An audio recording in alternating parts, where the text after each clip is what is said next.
बिस्मिल्लाहिर्रहमानिर्रहीम। आज का उन्वान है म्याना रवी। म्याना रवी को इख्तियार करने से हम बहुत सारा सुकून हासिल कर सकते हैं, अपनी ज़िंदगी को आसान बना सकते हैं। नबी पाक सल्लल्लाहु अलैहि वसल्लम की हदीस मुबारका का मफ़हूम है कि म्याना रवी इख्तियार करने से इंसान मुफलसी और मोहताजी से बच जाता है। गौतम बुद्धा के हवाले से एक जुमला तारीख़ के अंदर बहुत मशहूर है। उसने कहा कि मैंने अपनी ज़िंदगी इस तरह त्यागी है कि कोई ख्वाहिश ना रहे। जब कोई ख्वाहिश नहीं होगी तो फिर कोई ताल्लुक़ नहीं होगा, कोई रिश्ता नहीं होगा, कोई गम नहीं आएगा। जब ख्वाहिश होगी तो फिर उसके साथ तकलीफ़ें भी आएंगी। अब ख्वाहिश ख्वाब होता है, ख्वाब को बुनना, ख्वाब को पूरा करना, उसके लिए हम हर किस्म की कोशिश करते हैं। जब हम अपने ख्वाब को पूरा करने की कोशिश करते हैं तो हम उस दर्जे पर पहुंच जाते हैं कि हम उसमें हिर्स और लालच करने लग जाते हैं। हिर्स जो है और लालच जो है उसकी इंतहा नहीं होती, क्योंकि नबी पाक सल्लल्लाहु अलैहि वसल्लम का भी फरमान है, हदीस मुबारका का मफ़हूम है कि इंसान की जो एक ख्वाहिश है या इंसान का जो पेट है वो कब्र की मट्टी भर सकती है, दुनिया की दौलत उसके लिए नाकाफ़ी हो सकती है। अब ख्वाहिश को और ज़रूरत के अंदर जो है वो फ़र्क बयान करना या उसमें कैसे हम पहचान सकते हैं कि ख्वाहिशात और ज़रूरियात क्या है, तो उसमें भी इस्लाम ने जो है वो म्याना रवी का रास्ता हमें बता दिया कि आप इतना ही ना ख़र्च करें कि आप जो है वो रियाकारी की सूरत में चले जाएं, दिखावे की सूरत में चले जाएं। अक्सर हमारे यहाँ शादियों में छोटे छोटे जो घरों के फंक्शंस हैं या प्रोग्राम है उसके ऊपर हम इतना कुछ करते हैं कि वो ज़्यादातर दिखावे का होता है, और दिखावे की सूरत में हम दूसरे लोगों की नज़र में रकाबत का या एक हसरत की जो है वो हम निगाह में आ जाते हैं। आम लफ्ज़ों में इसे कहा जाता है कि हम नज़र में आ जाते हैं।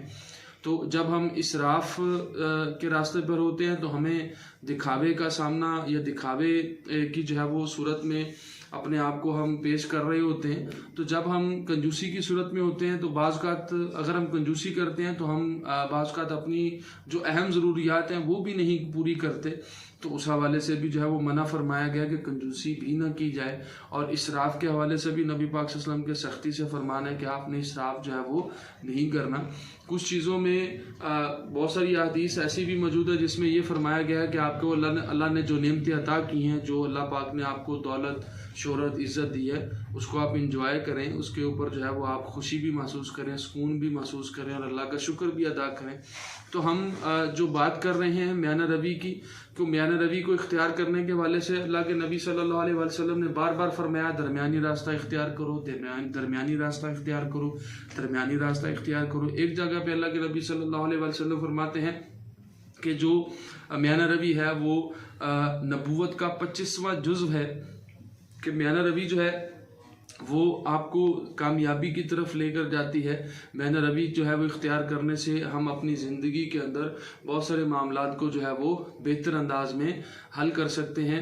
इसी तरह 3 दफ़ा नबी पाक सल्लल्लाहु अलैहि वसल्लम का फरमान है कि दरमियानी रास्ता इख्तियार करें, दरमियानी रास्ता इख्तियार करें, कि आप अपनी जो ज़रूरियात हैं उसको किस तरह पूरा करें। आपने ये देखना है कि वुसअत कितनी है, आपने ये देखना है तंगी कितनी है। वुसअत और तंगी के दरमियान जो रास्ता आपने इख्तियार करना है वो दरमियानी रास्ता है, वो म्याना रवी का रास्ता है। म्याना रवी को इख्तियार करते हुए हम अपनी ज़िंदगी को आसान बना सकते हैं। अब पैसा कमाना है, पैसे की ज़रूरत है। अब कितना पैसा कमाना है, क्योंकि ख्वाहिश तो पैसे कमाने की है, ख्वाहिश तो दुनिया की हर नेमत को हासिल करने की है। तो कितना पैसा होना चाहिए उसके हवाले से 3 बहुत अहम जुमले हैं जो आपको ज़रूर जो है वो सुनने और जो है वो आपके इल्म में होने चाहिए। सबसे पहला उसमें ये है कि आपके पास जो है वो पैसा इतना हो कि मज़ीद आपको पैसा कमाने की तमन्ना ना हो, इतना पैसा कम से कम आपके पास होना चाहिए। फिर दूसरी अब सबसे अहम बात है कि इतना पैसा हो कि आप किसी को देने लगें तो आपको अपनी तंगी महसूस ना हो, आपको परेशानी महसूस ना हो, इतना पैसा आपके पास होना चाहिए। तीसरी जो सबसे अहम बात है कि आपको पैसा छोड़ कर जाते हुए ये दुख ना हो या तकलीफ़ आपके दिल में ना आए कि मैं इतना पैसा छोड़ कर जा रहा हूँ, मैं ये कर लेता, मैं वो कर लेता, मैं ये भी ले लेता। ये 3 सूरतें जो है वो आपके पास होनी है कि आपने कितना पैसा कमाना है। तो अगली वीडियो जो है वो म्याना रवी कहाँ इख्तियार करनी है, किन किन जगहों पर म्याना रवी को इख्तियार किया जाएगा, उसके हवाले से होगी। तो तब तक के लिए मुझे जो है वो इजाज़त दीजिए। अस्सलाम वालेकुम।